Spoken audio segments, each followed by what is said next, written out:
Hello दोस्तों, क्या हाल चाल। तो आज हम पढ़ने वाले हैं 29 जून 2026 के करंट अफेयर के बारे में, जो कि हमारी डेली क्लास चलती है। आप लोग चैनल को सब्सक्राइब कर लीजिए ताकि इसी तरह के वीडियो आपको डेली देखने को मिलते रहे, ठीक है। यह क्लास सभी एग्ज़ाम के लिए होगा, जैसे कि SSC, CGL, CHSL, CPO, MTS, railway, RRB, NTPC, group D, banking, UPSC, state PCS and state के सभी एग्ज़ाम के लिए होंगे, ठीक है। आप लोग चैनल को सब्सक्राइब कर लीजिएगा। हम बढ़ते हैं अपने पहले क्वेश्चन की ओर। पहला क्वेश्चन हमारी मोबाइल पर है। हाल ही में अमेरिका द्वारा ईरान पर किए गए हमलों के बाद किस जलडमरू मध्य के बंद होने की आशंका सबसे अधिक चर्चा में रही है? इसका आंसर हो जाएगा आंसर नंबर सी, होर्मुज जलडमरू मध्य। होर्मुज जलडमरू मध्य की बात करें तो ये रहा होर्मुज जलडमरू मध्य, जो कि सबसे पतला रास्ता है। इसके इस तरफ ईरान पड़ जाता है और नीचे की तरफ ओमान, और नीचे से थोड़ा लेफ्ट की तरफ यूएई है, ठीक है। ये समुद्र का सबसे पतला रास्ता है, होर्मुज जलडमरू मध्य, ठीक है। चलिए अब इसकी अगर हम व्याख्या की बात करें तो व्याख्या में अमेरिका ईरान तनाव के बाद होर्मुज जलडमरू मध्य स्ट्रेट ऑफ अब हॉर्मुज के बंद होने की आशंका चर्चा में रही। यह विश्व के सबसे महत्वपूर्ण तेल व्यापार मार्गों में से एक है। सबसे ज़्यादा यहाँ से तेल का व्यापार किया जाता है। दुनिया के बड़े हिस्से का कच्चा तेल इसी मार्ग से गुजरता है। यदि यह मार्ग बाधित होता है तो वैश्विक तेल कीमतों और भारत जैसे आयात देशों पर बड़ा प्रभाव पड़ सकता है, ठीक है। अगर एग्जाम पॉइंट की बात करें तो होर्मुज जलडमरू मध्य फारस की खाड़ी को ओमान खाड़ी से जोड़ता है। सबसे ज़्यादा एग्जाम में पूछे जाने वाले सवाल, ठीक है। ये चीज़ें याद रखिएगा। होर्मुज जलडमरू मध्य जो है फारस की खाड़ी को ओमान की खाड़ी से जोड़ता है, ठीक है। चलिए अब हम अपने अगले क्वेश्चन की ओर बढ़ते हैं, या फिर उसके एक और एग्जाम पॉइंट छूटा हुआ था। भारत अपनी तेल आवश्यकताओं का बड़ा हिस्सा खाड़ी देशों से आयात करता है, ठीक है। ये भी आप याद रख सकते हैं। क्वेश्चन नंबर 2 हम देखेंगे। महासागर विजन का संबंध किस क्षेत्र से? आप लोग बताएंगे।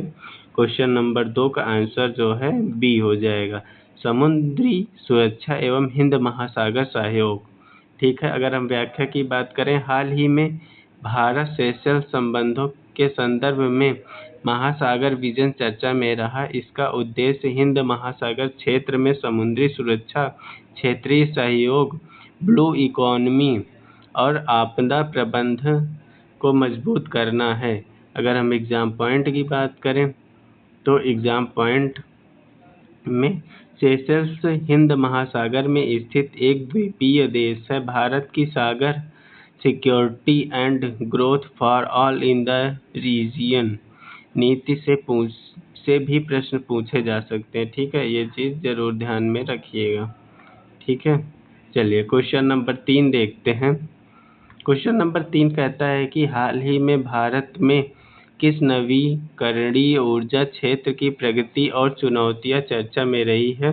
3 का आंसर हो जाएगा अपघटीय अपतटीय पवन ऊर्जा, ऑफशोर विंड एनर्जी, ठीक है। व्याख्या की बात करें तो व्याख्या में भारत में अपतटीय पवन ऊर्जा की अपार संभावनाएं होने के बावजूद इसकी प्रगति अपेक्षाकृत धीमी रही है। सरकार इस क्षेत्र में निवेश, नई तकनीक और निजी भागीदारी को बढ़ावा देने पर कार्य कर रही है ताकि स्वच्छ ऊर्जा उत्पादन बढ़ाया जा सके। एग्जाम पॉइंट की बात करें तो एग्जाम पॉइंट में हम देख सकते हैं भारत का लक्ष्य नेट जीरो उत्सर्जन वर्ष 2070 है। पवन ऊर्जा उत्पादन में गुजरात और तमिलनाडु प्रमुख राज्य हैं। क्वेश्चन नंबर 4 हम देखेंगे। क्वेश्चन नंबर 4 हमारे पास है, यूरोपीय संघ ईयू के carbon border adjustment mechanism CBAM का सबसे अधिक प्रभाव भारत के किस क्षेत्र पर पड़ सकता है? 4 का आंसर आप लोग बताएंगे। इसका आंसर होगा इस्पात एवं सीमेंट जैसे कार्बन गहन उद्योग पर पड़ता है, ऑप्शन नंबर बी। चलिए हम लोग इसकी व्याख्या देखते हैं। व्याख्या और एग्जाम पॉइंट की बात करें तो व्याख्या है, यूरोपीय संघ का सीबीएम कार्बन उत्सर्जन वाले आयातित उत्पादों पर शुल्क लगाने की व्यवस्था है। भारत सरकार एमएसएमई और निर्यातकों पर इसके प्रभाव को कम करने के लिए सहायता संबंधी उपायों पर विचार कर रही है।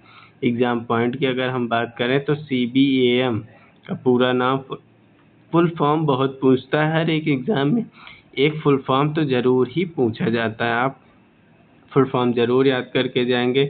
सीबीएम का फुल फॉर्म होगा कार्बन बॉर्डर एडजस्टमेंट मैकेनिज्म। ठीक है, इसका उद्देश्य कार्बन उत्सर्जन कम करना और स्वच्छ उत्पादन को बढ़ावा देना है। ठीक है, क्वेश्चन नंबर 5 हम देखेंगे। क्वेश्चन नंबर 5 हमारे पास है, हाल ही में भारत सेशल्स संबंध किस कारण चर्चा में रहे। ठीक है, इसका आंसर नंबर बी है, समुद्री सुरक्षा और रक्षा सहयोग के कारण जो है चर्चा में रहे थे। व्याख्या की बात करें अगर हम तो व्याख्या है, भारत और सेशल्स ने समुद्री सुरक्षा, तट रक्षक सहयोग, क्षमता निर्माण तथा हिंद महासागर क्षेत्र में रणनीतिक साझेदारी को और मजबूत करने पर जोर दिया। यह भारत की इंडो पैसिफिक रणनीतिक का महत्वपूर्ण हिस्सा है। अगर हम एग्जाम पॉइंट की बात करें तो एग्जाम पॉइंट हमारे पास है, सेशल्स की राजधानी पूछ सकता है, सबसे ज़्यादा प्रबल संभावना होती है। ठीक है, जो कि विक्टोरिया है। सेशल्स की मुद्रा पूछ सकता है, सेशल्स की मुद्रा है सेशेलोइस रुपया।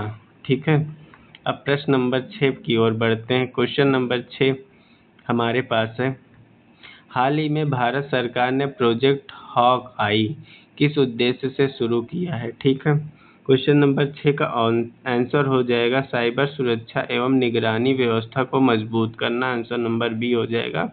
व्याख्या की बात करते हैं तो व्याख्या हमारे पास है, प्रोजेक्ट हॉक आई का उद्देश्य आधुनिक तकनीक की सहायता से निगरानी प्रणाली को मजबूत करना और सुरक्षा एजेंसियों की कार्य क्षमता बढ़ाना। इस परियोजना के माध्यम से संवेदनशील क्षेत्रों की बेहतर मॉनिटरिंग और संभावित खतरों की समय रहते पहचान की जा सकेगी। एग्जाम पॉइंट की अगर हम बात करें तो प्रोजेक्ट हॉक आई का संबंध पूछ सकता है सुरक्षा एवं निगरानी से है। परीक्षा में इसका उद्देश्य पूछा जा सकता है, उद्देश्य आप लोग जरूर याद करिएगा। ठीक है, क्वेश्चन नंबर 7 की ओर देखते हैं। इसका ऑप्शन थोड़ा सा नीचे हो गया है, कोई बात नहीं, हम लोग मैनेज कर लेंगे। ठीक है, क्वेश्चन नंबर 7 हमारे पास है, हाल ही में क्लिनिकल इस्टेब्लिशमेंट एक्ट चर्चा में क्यों रहा। आप लोग बताएंगे। इसका आंसर नंबर बी, अस्पतालों की गुणवत्ता और नियमन में सुधार हेतु संशोधन के कारण जो है चर्चा में रहा था। व्याख्या की बात कर लेते हैं और एग्जाम पॉइंट की हम बात करेंगे। ठीक है, व्याख्या क्या कहती है आइए देखते हैं। सरकार ने क्लिनिकल इस्टेब्लिशमेंट एक्ट के तहत अस्पतालों और क्लिनिकों में बेहतर मानक लागू करने तथा मरीजों को गुणवत्तापूर्ण स्वास्थ्य सेवाएं उपलब्ध कराने पर जोर दिया है। इससे स्वास्थ्य सेवाओं में पारदर्शिता और जवाबदेही बढ़ेगी। चलिए एग्जाम पॉइंट की बात करते हैं। यह अधिनियम अस्पतालों एवं स्वास्थ्य संस्थानों के नियमन से संबंधित है। स्वास्थ्य क्षेत्र से जुड़े प्रश्न एसएससी बैंक परीक्षा में पूछे जाते हैं, सबसे ज़्यादा याद रखिएगा। ठीक है, एक या दो क्वेश्चन हमेशा फिक्स है, कभी कभी 3 भी हो जाता है बायो से, लेकिन 2 मान के चलिएगा आपके एग्जाम में पूछा जाएगा। ठीक है, क्वेश्चन नंबर अब 8 की ओर बढ़ते हैं। क्वेश्चन नंबर 8 हमारे पास है हाल ही में संस्कृति रत्न भंडार भवाइयार लिटब्रिटो किससे संबंधित है। आप लोग बताएंगे। इसका आंसर बी हो जाएगा, लोक संस्कृति एवं सांस्कृतिक विरासत से संबंधित है। व्याख्या की बात करें तो यह भारत की समृद्धि, लोक संस्कृति और पारंपरिक विरासत के संरक्षण एवं दस्तावेजीकरण से जुड़ी है। इसका उद्देश्य आने वाली पीढ़ियों तक सांस्कृतिक धरोहर को सुरक्षित पहुंचाना है। अगर हम एग्जाम पॉइंट की बात करें तो एग्जाम पॉइंट हमारे पास है, संस्कृत एवं जीआई टैग से जुड़े प्रश्न प्रतियोगी परीक्षाओं में अक्सर पूछे जाते हैं, इसको जरूर याद रखिएगा। ठीक है, जीआई टैग आप लोग याद कर लीजिएगा। हम किसी दिन जीआई टैग की अलग से वीडियो बना के आपको दे देंगे। ठीक है, चलिए अब अगला क्वेश्चन हमारे पास है, हाल ही में क्वेश्चन नंबर 9 देखेंगे। हाल ही में भारत में ग्रीन हाइड्रोजन मिशन का प्रमुख उद्देश्य क्या है? आप लोग बताएंगे। 9 का आंसर क्या होगा? आंसर नंबर बी होगा। ठीक है, स्वच्छ ईंधन का उत्पादन और कार्बन उत्सर्जन कम करना है। ठीक है, अगर व्याख्या की बात करें तो नेशनल ग्रीन हाइड्रोजन मिशन का उद्देश्य भारत को ग्रीन हाइड्रोजन के क्षेत्र में वैश्विक हब बनाना, जीवाश्म ईंधन पर निर्भरता कम करना और 2070 के नेट जीरो लक्ष्य की दिशा में आगे बढ़ना है। ठीक है, अगर एग्जाम पॉइंट की बात करें तो राष्ट्रीय ग्रीन हाइड्रोजन मिशन स्वच्छ ऊर्जा से संबंधित महत्वपूर्ण योजना है। इसका संबंध नेट जीरो 2070 लक्ष्य से है। ठीक है, चलिए अब क्वेश्चन नंबर 10 की ओर बढ़ते हैं। क्वेश्चन नंबर 10 हमारे पास है, हाल ही में भारत में ऑफशोर वाइंड एनर्जी को बढ़ावा देने का मुख्य उद्देश्य भी बहुत पूछा जाता है। अगर हम मुख्य उद्देश्य की बात करें तो स्वच्छ ऊर्जा उत्पादन बढ़ाना और कार्बन उत्सर्जन को कम करना। कार्बन उत्सर्जन कम करना इसका प्रमुख मुख्य उद्देश्य रहा है।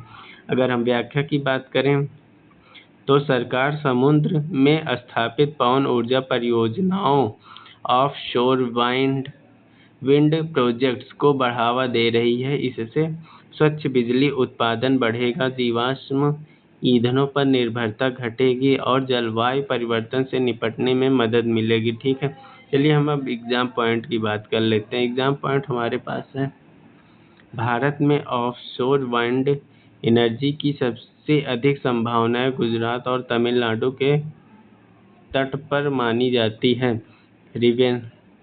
रिन्यूएबल एनर्जी से जुड़े प्रश्न एसएससी, बैंकिंग और इसमें रेलवे में नियमित रूप से पूछे जाते हैं। पिछले उत्तर में ग्रीन हाइड्रोजन और ऑफशोर विंड एनर्जी पहले आ चुके थे आपने।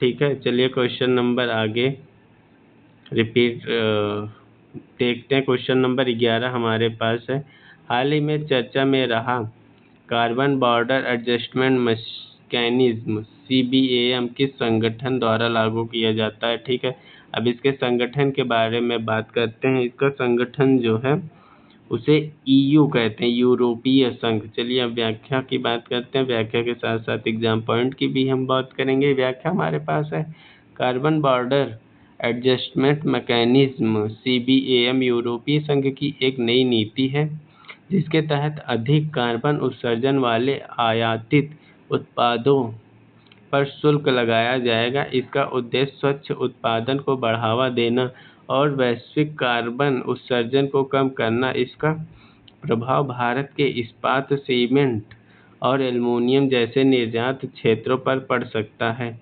एग्जाम पॉइंट, CBAM लागू करने वाला संगठन यूरोपीय यूनियन EU याद रखिएगा, या कार्बन उत्सर्जन कम करने से संबंधित नीति है। ठीक है, क्वेश्चन नंबर 12 देखते हैं। क्वेश्चन नंबर 12 हमारे पास है, हाल ही में भारत और सेशल्स के बीच किस क्षेत्र में सहयोग बढ़ाने पर विशेष जोर दिया गया है? 12 का आंसर जो है बी हो जाएगा, समुद्री सुरक्षा एवं ब्लू इकोनॉमी को बढ़ाने पर जोर दिया गया है। ठीक है, व्याख्या की बात करें, भारत और सेशल्स ने हिंद महासागर क्षेत्र में समुद्री सुरक्षा, ब्लू इकोनॉमी और तटीय निगरानी को मजबूत करने पर सहमति जताई। यह भारत की इंडो पैसिफिक रणनीति का महत्वपूर्ण हिस्सा है। चलिए एग्जाम पॉइंट की अगर हम बात करें तो सेशल्स की राजधानी विक्टोरिया है। ठीक है, सेशल्स की राजधानी जो है बहुत ज़्यादा पूछा जाता है। विक्टोरिया अगर मुद्रा की बात करें सेसिलियस रुपी, ठीक है।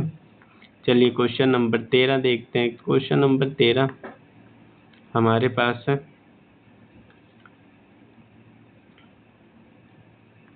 हाल ही में चर्चा में रहा ब्लू इकोनॉमी का मुख्य उद्देश्य, ठीक है।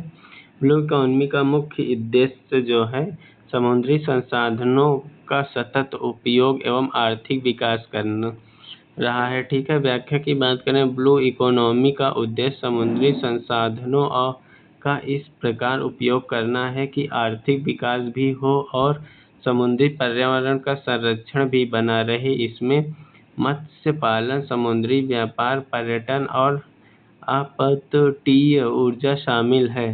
एग्जाम पॉइंट की बात करें तो blue economy sustainable use of ocean resource है, ठीक है। ये इन एग्जामों में बहुत ही महत्वपूर्ण स्थान रखता है, ठीक है, याद रखिएगा।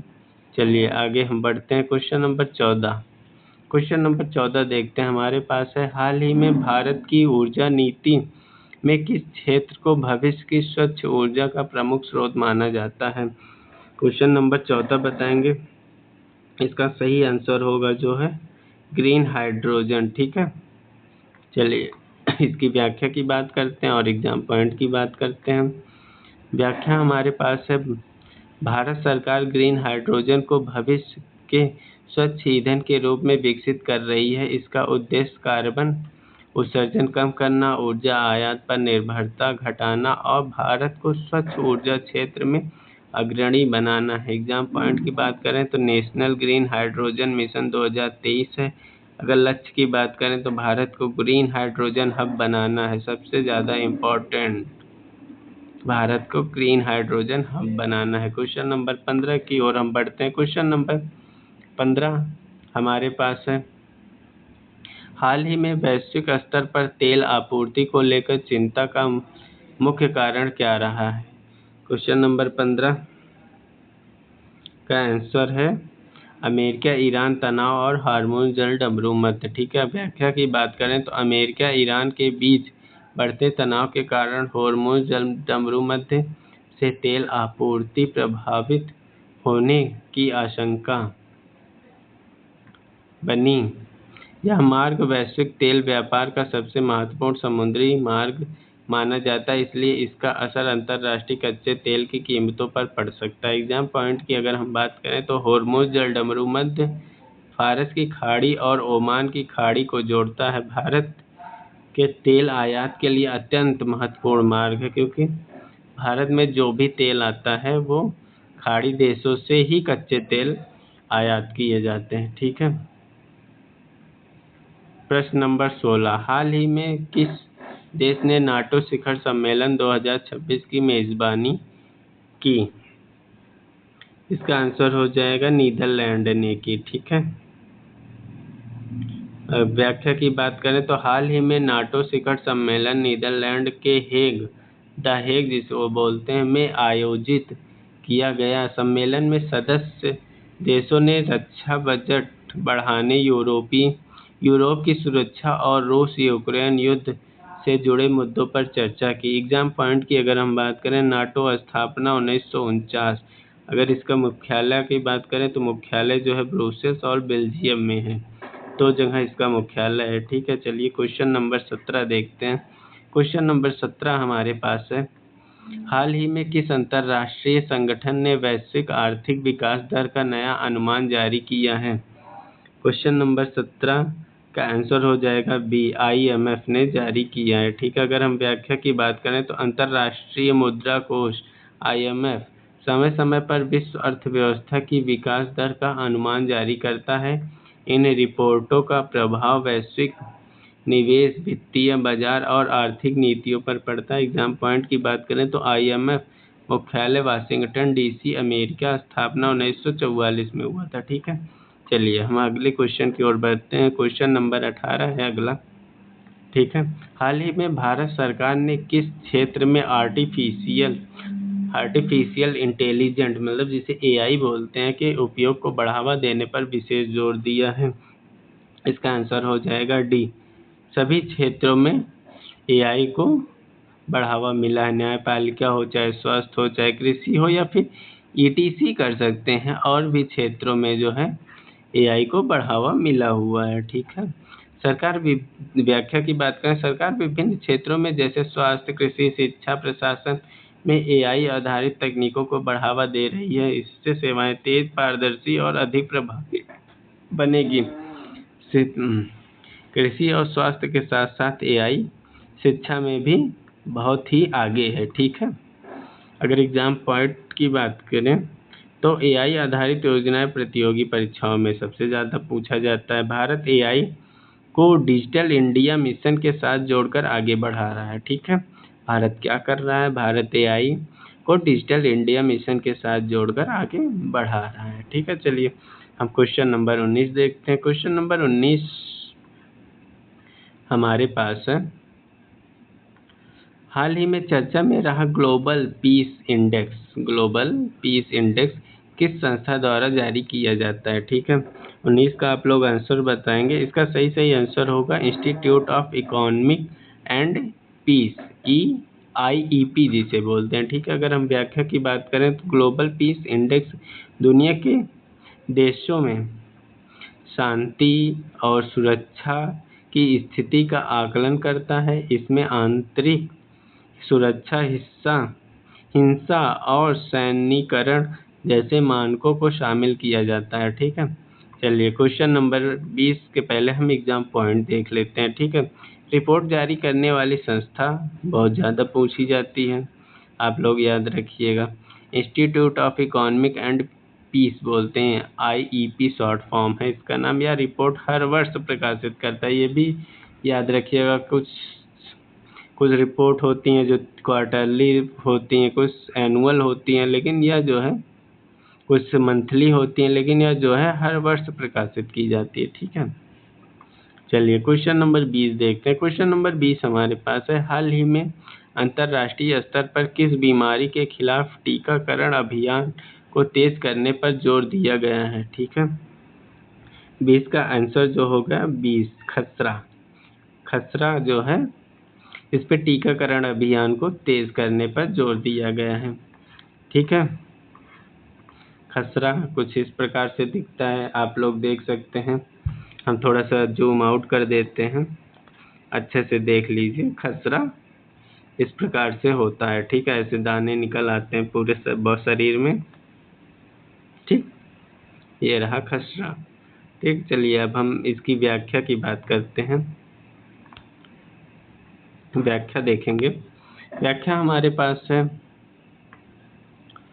हाल ही में वैश्विक स्वास्थ्य आकलनों में कई देशों में खसरे के मामले में वृद्धि दर्ज की गई है। ना कि इंडिया में, कई देशों में भी जो है वृद्धि देखने को मिली है। ठीक है। इसलिए टीकाकरण कवरेज बढ़ाने और बच्चों को समय पर वैक्सीन देने पर विशेष जोर दिया गया है। ठीक है। एग्जाम पॉइंट की अगर हम बात करें, MMR वैक्सीन खसरा के लिए होता है, गलसुआ और रूबेला से सुरक्षा देती है। MMR जो वैक्सीन होती है वो इन बीमारियों में जो है सुरक्षा प्रदान करती है। WHO और UNICEF के टीकाकरण अभियान परीक्षा की दृष्टि से सबसे महत्वपूर्ण माना जाता है। WHO का फुल फॉर्म होता है वर्ल्ड हेल्थ ऑर्गेनाइजेशन होता है।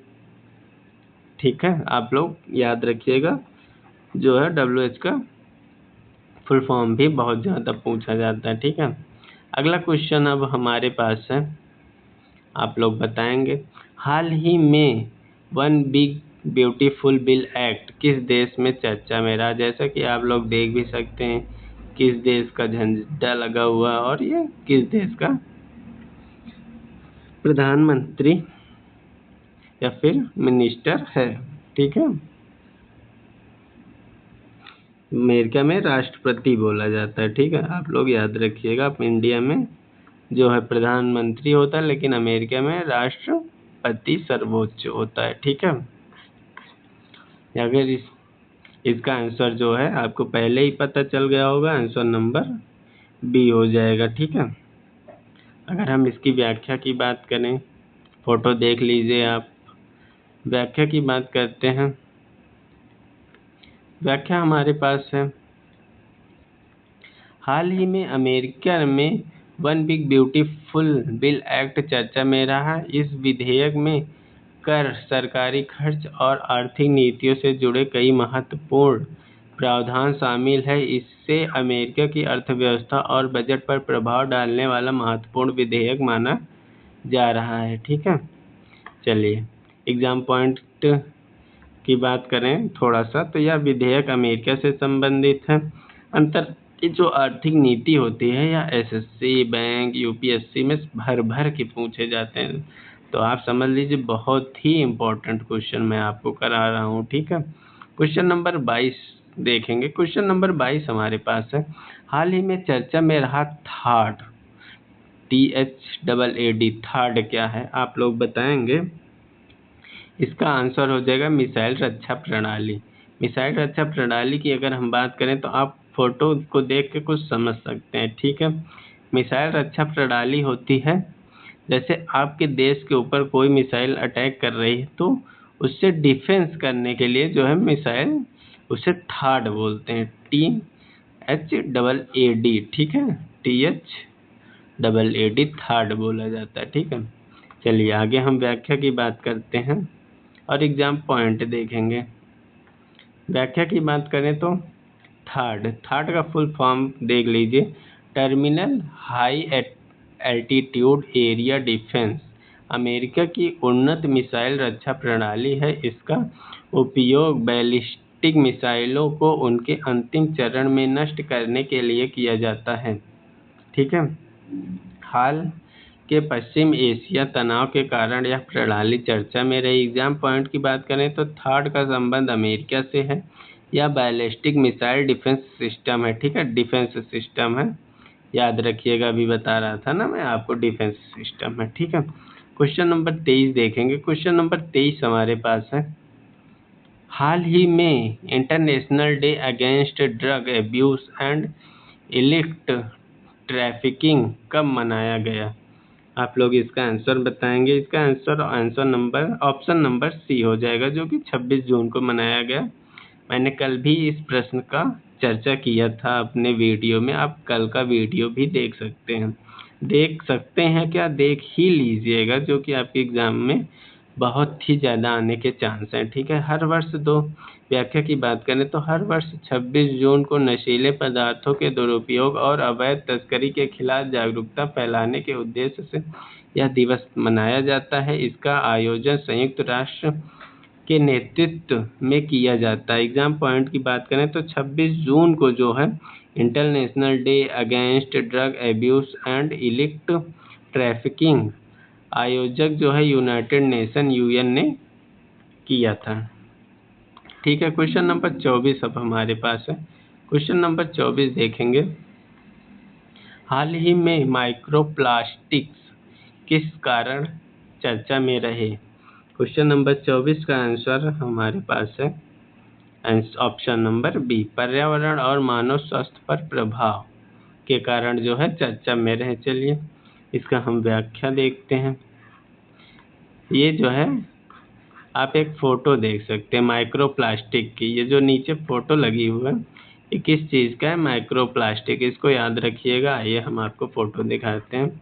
माइक्रोप्लास्टिक ये है, प्लास्टिक के छोटे छोटे कण को ही ऐसे टुकड़ों में छोटे छोटे कण को माइक्रोप्लास्टिक कहते हैं। ठीक है, चलिए हम आगे बढ़ते हैं, इसकी व्याख्या देखते हैं। अगर हम व्याख्या की बात करें तो प्लास्टिक के अत्यंत छोटे कण होते हैं जो जल, मिट्टी और खाद्य पदार्थों में पाए जाते हैं। हालिया शोधों में इनके मानव स्वास्थ्य और समुद्री जीवों पर दुष्प्रभाव को लेकर चिंता व्यक्त की गई है। ठीक है, एग्जाम पॉइंट की अगर हम बात करें तो माइक्रोप्लास्टिक का असर का आकार 5 मिलीमीटर बोलते हैं। ठीक है, एम को मिलीमीटर से कम होता है, उसे माइक्रोप्लास्टिक कहते हैं। पर्यावरण से जुड़े जो है एसएससी और रेलवे में सबसे ज़्यादा प्रश्न पूछा जाता है। ठीक है, क्वेश्चन नंबर 25 देखेंगे। क्वेश्चन नंबर 25 हमारे पास है, हाल ही में भारत सरकार ने किस क्षेत्र में डिजिटल भुगतान को बढ़ावा देने पर जोर दिया है?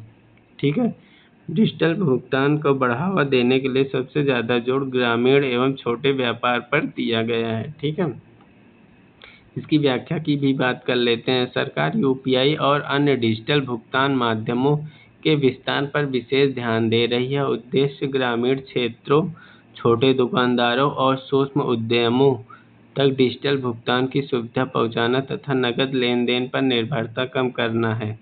ठीक है, चलिए एग्जाम पॉइंट की हम बात करेंगे।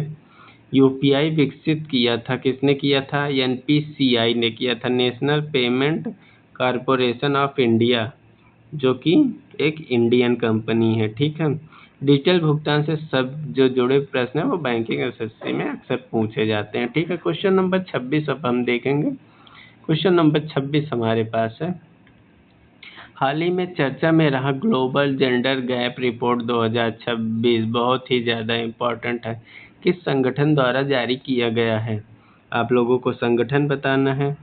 तो इसके संगठन का नाम है वर्ल्ड इकोनॉमिक फोरम, जिसे शॉर्ट फॉर्म में WEF बोलते हैं। चलिए व्याख्या की बात करते हैं। तो वर्ल्ड इकोनॉमिक फोरम द्वारा प्रत्येक वर्ष ग्लोबल जेंडर गैप रिपोर्ट जारी की जाती है। इस रिपोर्ट में विभिन्न देशों में महिलाओं और पुरुषों के बीच आर्थिक भागीदारी, शिक्षा, स्वास्थ्य और राजनीतिक सशक्तिकरण के आधार पर रैंकिंग दी जाती है। यह रिपोर्ट नीति निर्माण और लैंगिक समानता की प्रगति को मापने के लिए महत्वपूर्ण मानी जाती है। चलिए एग्जाम पॉइंट की बात करते हैं।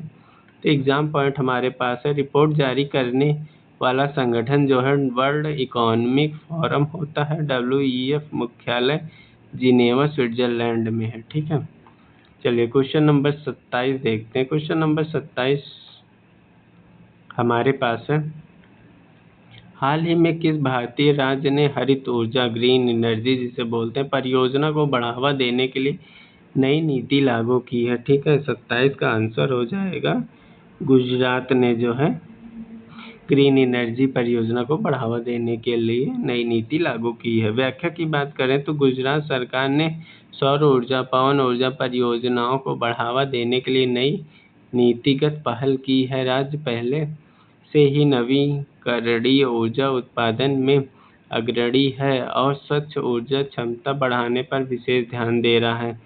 एग्जाम पॉइंट की बात करें तो गुजरात सौर और पवन ऊर्जा दोनों क्षेत्रों में अग्रणी राज्यों में शामिल है। ठीक है, चलिए क्वेश्चन नंबर 28 देखते हैं।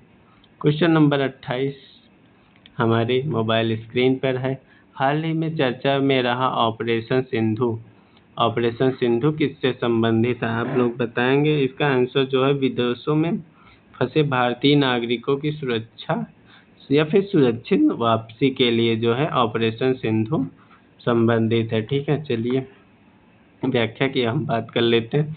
व्याख्या की बात करें तो ऑपरेशन सिंधु भारत सरकार द्वारा चलाया गया निकासी अभियान, इवैक्यूएशन ऑपरेशन है, जिसके तहत संकटग्रस्त क्षेत्रों में फंसे भारतीय नागरिकों को सुरक्षित स्वदेश लाया गया। ऐसे ऑपरेशन विदेश मंत्रालय और भारतीय वायुसेना के समन्वय से संचालित किए जाते हैं। एग्जाम पॉइंट की बात करें तो ऑपरेशन सिंधु एक इवैक्यूएशन मिशन है, निकासी अभियानों से जुड़े सभी प्रतियोगी परीक्षाओं में पूछे जाते हैं। ठीक है, आप लोग याद रखिएगा। क्वेश्चन नंबर 29 देखेंगे। क्वेश्चन नंबर 29 हमारे पास है, हाल ही में इंटरनेशनल MSME डे कब मनाया जाता है? ठीक है, इसका आंसर आप बताएंगे। 29 का ऑप्शन जो है सी है, 27 जून को जो है इंटरनेशनल MSME डे मनाया जाता है। व्याख्या की बात कर लेते हैं। हर वर्ष 27 जून को इंटरनेशनल MSME डे मनाया जाता है। इसका उद्देश्य सूक्ष्म, लघु एवं मध्य उद्यमों MSMEs के आर्थिक विकास, रोजगार सृजन में नवाचार में योगदान के प्रति जागरूकता बढ़ाना है। एग्जाम पॉइंट की बात करें तो 27 जून इंटरनेशनल MSME डे मनाया जाता है। ठीक है, और MSME का पूरा नाम फुल फॉर्म याद कर लीजिए, micro, small and medium enterprises होता है। ठीक है, क्वेश्चन नंबर 30 आपको बताना है। क्वेश्चन नंबर 30 हम जो है होमवर्क में दे देते हैं, आपको बताना है। ये क्वेश्चन होमवर्क में रहेगा, होमवर्क मतलब अभी जो है तुरंत आपको जो है कमेंट में बताना है इसका आंसर क्या होगा, कमेंट करके, ठीक है।